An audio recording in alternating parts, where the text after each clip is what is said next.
thanks for your time. Thanks for answering our question. Please introduce yourself to our viewers. I'm Evan Brooks. I'm design on Transformers. I'm Evan Brooks. I'm design on Transformers. Dwight Stahl. I'm design on Marvel. And I'm Chris Reif, design on Star Wars. Okay. I was just thinking about the mic just because it's very loud. Yeah. No, perfect. It's completely understandable. Sorry about that. No problem. So, I saw your presentation on the stage, and I'm glad to see that you are not only workers, but you are dreamers. You made dreams of all young and old people come true. So, what were your dreams when you were a child? You want me to go first? Sure. Give you the hard You're one. the youngest. Well, I guess when you're asking that, it's like, what did we want to be when we grew up, sort of thing? Like, what job did we want? Is that what you're kind of asking, in a way? If that's the case, I didn't know what I wanted to do. I knew I wanted to do something in art, maybe comic books, but I'd always loved toys. So I always loved Transformers, so I'm really happy where I ended up. I don't know what else I could have done, to be honest. What about you guys? Yeah, when I was little, I loved Dragon Magazine. It was a role-playing type. It was a magazine that just had a lot of stuff in it. It talked about Dungeons and Dragons and other role-playing games. And it always had a beautiful painting on the cover by some fantasy artist. And I collected those, and I kept all the covers because they just were so meaningful to me as a child. So when you combine like artists like Larry Elmore and those covers that were drawn from my childhood, from the early Dungeons and Dragons era, with my love for action figures like G.I. Joe. G.I. Joe was my favorite toy line as a child.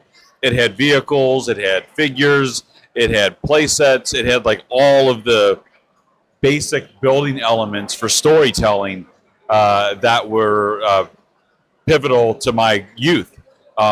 So I don't think I ever would have dreamed in a million years that this would have been a career I would be able to have. But I think those were some of the building blocks that inspired me as a young boy to becoming a young man to eventually find myself here doing this and talking to you today.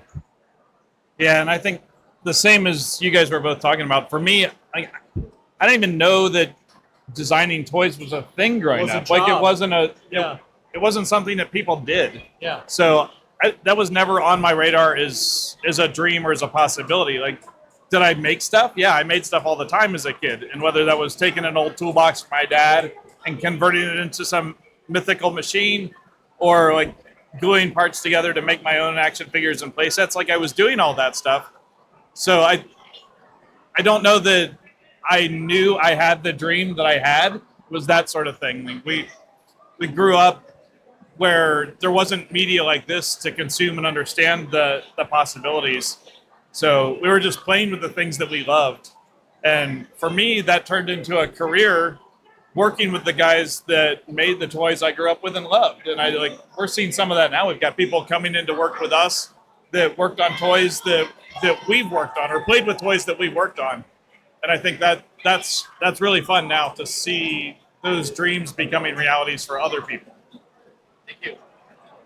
So, let's talk shortly about your work that you presented today, about your exclusive star. Oh, sure. Yeah. So what we revealed today is the Transformers prototype pack. Essentially what this is you are getting 3 versions of the same Deluxe Optimus Prime figure that I previously worked on and released from the Transformers Devastation video game.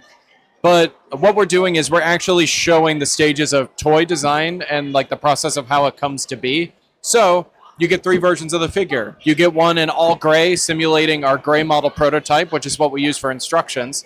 You get one that is in, I'm not going to say weird colors, but it's in flat molded colors. And this is essentially to simulate our EP1, which is an engineering pilot one. And that's when we first get it from the factory, molded plastic, but there's no paint. And then the last stage is all the paint. Something that we weren't able to do originally with this release, but just because it was a mainline release, we had to skim back the deco. But with this release, we were able to put in all the paint so that we could match the real cell-painted look that the video games had, that everybody's really been asking us for. Mark did an amazing job, and I think it actually looks amazing. It is up for pre-order today, which is the 30th of October at 5 their time? Is it 6 their time? Okay, and then 1 o'clock Eastern. 1 o'clock Eastern, yeah. Yes, okay, thank you. But yeah, that's it for me on my end. I'm going to hand it off to Dwight now, who has a million to talk about.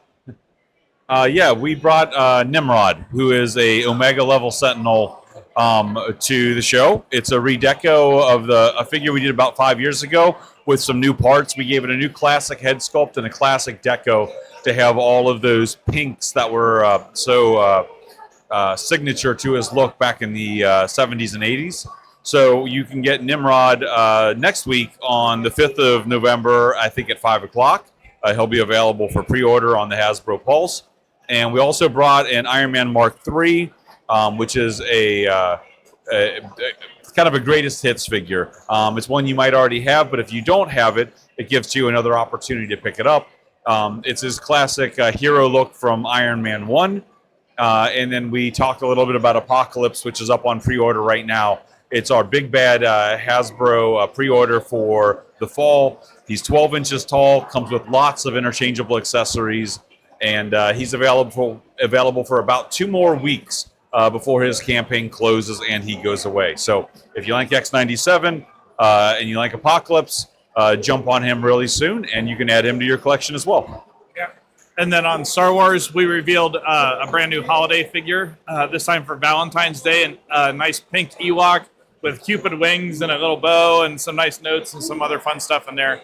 So really celebrating some other holidays. We've done Christmas or fall, like I think we've done Halloween figures. We've done all sorts of great stuff. So whether it's holiday sweaters or now a Cupid's Ewok, like you can add that to your collection, and that goes up today, same as Evans at 6 o'clock here, 1 o'clock Eastern. So We know that you can't talk much about future. If there is something that you want to share with our viewers, not about the future in general, but if it's on the future, maybe. yeah, well, we're going to continue making toys. Oh, that's an easy one. We have a Star Wars movie coming in 2026. Yep. We just revealed in London. We revealed the first in our vintage collection, our 3 3/4 inch figures for Maul Shadow Lord, new animated show. So there's a lot of fun stuff coming, and much love to look forward to, I think. So Sure. Yeah, for Marvel, like Star Wars, we have 2 massive movies coming next year with Avengers Doomsday and Spider-Man Brand New Day. So we've pretty much wrapped up development on those already, and we're starting to think about Secret Wars, which is even further out. So those are the next major MCU milestones for Marvel that I'm super excited about. I can't wait to see the movies.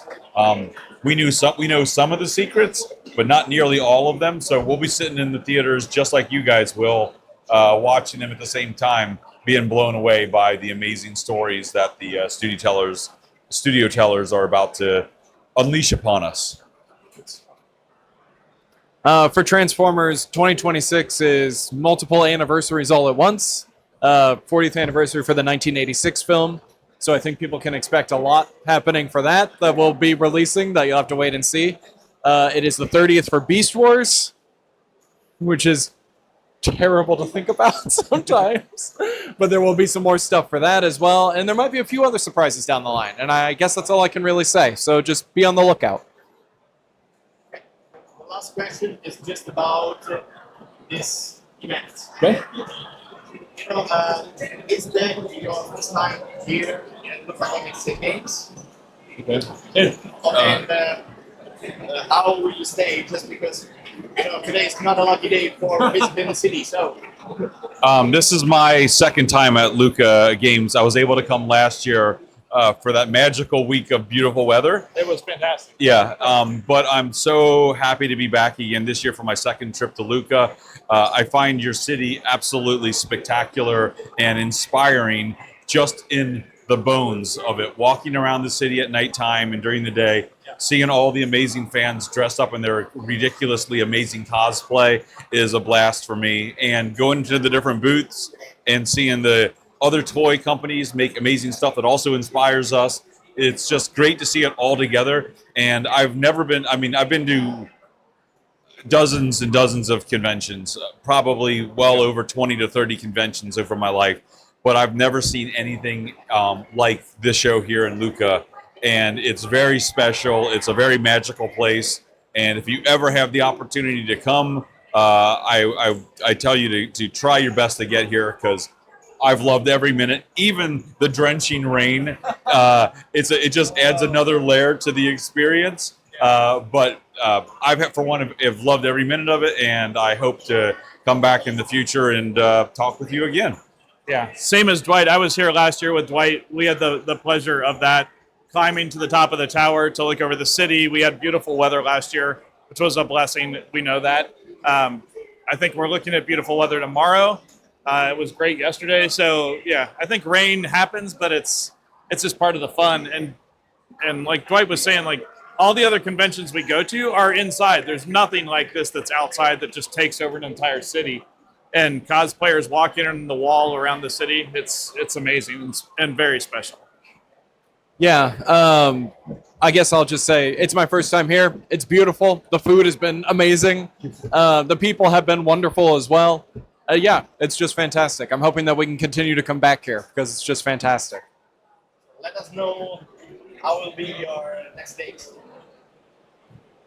At the booth talking to fans. Yeah, I guess. Yeah, We'll spend a hunk of the time today at the booth, engaging with fans, getting direct feedback, having conversations that way. Tomorrow we'll be doing a lot of the same things, so anybody can come by and find us at the booth and engage, ask questions. So we're here all weekend. Yeah. For the most part.